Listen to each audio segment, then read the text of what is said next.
हेरा फेरी 3 से परेश रावल आउट हो गए हैं, तो अगर प्रियदर्शन ने हेरा फेरी 3 बनाई तो उसमें बाबूराव आपटे इस बार नजर नहीं आएंगे और ये अफसोस की बात है। भैया जी, ईवॉर 2 का रिव्यू है, हेरा फेरी 3 का नहीं है। ढोंडू, मैं कान को घुमा के नहीं पकड़ूंगा, सीधा पकड़ूंगा और सटीक पकड़ूंगा। परेश रावल ने हेरा फेरी 3 इसलिए नहीं की क्योंकि वो एक रियल एक्टर है।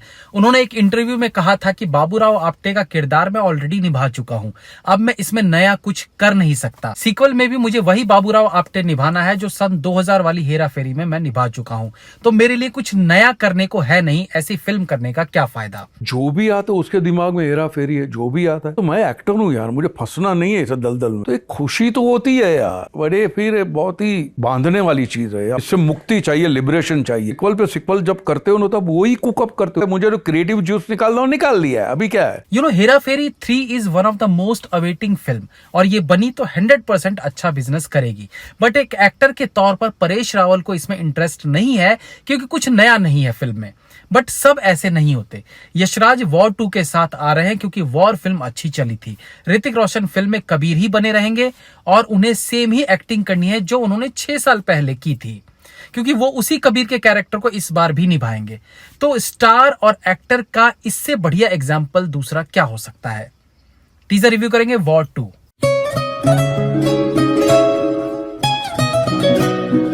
देखो यार, पहले वाली वॉर फिल्म में वाईआरएफ ने गोल घुमा के आतंकवाद और धर्म को ऐसे पेश कर दिया था कि बेचारी आम जनता समझ ही नहीं पाई कि फिल्म मेकर्स ने कैसे मिलके उनका सी काट दिया। और जब तक कहानी समझ आती तब तक वॉर 200 करोड़ कमा चुकी थी। इसमें कोई शक नहीं था कि टेक्निकली फिल्म अच्छी बनी थी और कुछ बहुत अच्छे सीन्स भी थे जो यादगार थे, स्पेशली ऋतिक रोशन का एंट्री सीन और वानी कपूर का बिकनी सीन। इसके अलावा कुछ और ऐसे शॉट्स थे जो कमाल के थे। तो अब जब फिल्म का सीक्वल बनने का प्लान हुआ तो यशराज को लगा कि इस बार नया क्या डाले जो पब्लिक को थिएटर तक खींच के लाया जा सके। तो फाइनली तय हुआ कि साउथ के सुपरस्टार की एंट्री करवाई जाए और जूनियर एनटीआर फिल्म का हिस्सा बने।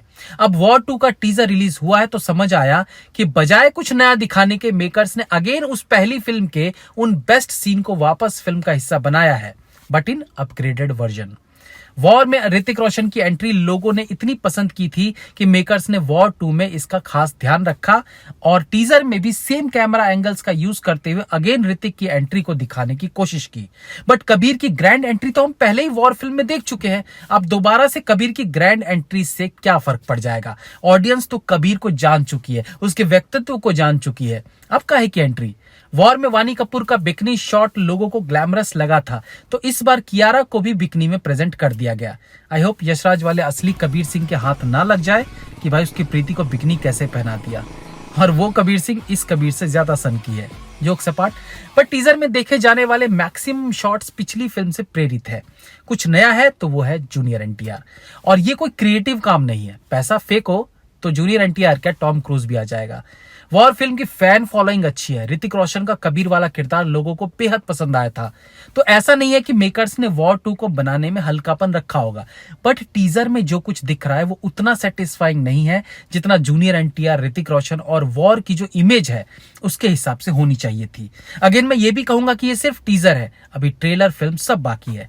इस टीजर की शुरुआत जूनियर एनटीआर से होती है जो ऑफकोर्स इस बार का नया विलन होने वाले हैं। बट अगेन जो वॉर की कहानी रही थी, जहां जो दिख रहा था वो था नहीं वाला कॉन्सेप्ट था, तो ऐसे में हु नोस जूनियर एनटीआर असली हीरो निकल आए और कबीर विलन। वॉर फिल्म में भी बिना सर पैर की कहानी ऑडियंस को चिपकाई गई थी, बट अच्छा डायरेक्शन, अच्छी प्रेजेंटेशन और टेक्निकली एक वेल मेड फिल्म के कारण लोगों ने फिल्म को पसंद किया। ऑफ कोर्स उस फिल्म का एक हिडन एजेंडा जरूर था।